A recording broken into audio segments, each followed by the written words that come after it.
Welcome to McPlum, simple solutions served daily. In this video, I will explain how to use Vanguard keys in Undawn.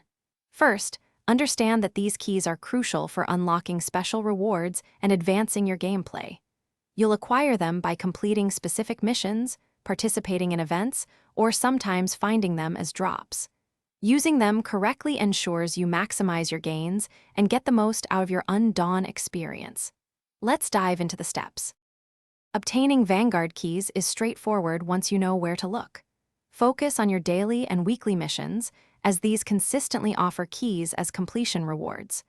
Don't forget to engage with any limited-time events. They often provide a generous supply of keys.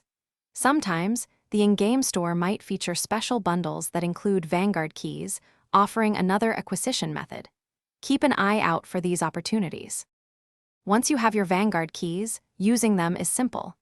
Head to the specific section in your game interface dedicated to these keys.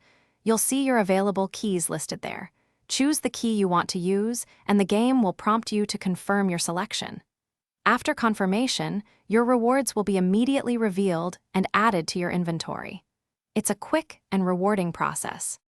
To truly maximize the benefits of your Vanguard keys, consider saving them for special events or when specific, highly desirable reward pools are active. This strategic approach ensures you get the most valuable items. Always prioritize using keys on content that offers unique gear or rare resources that significantly boost your progress. Also, remember to check the description for a link to the Echo Dot smart speaker and other great deals. Happy gaming! Thanks for watching, stay juicy, and subscribe.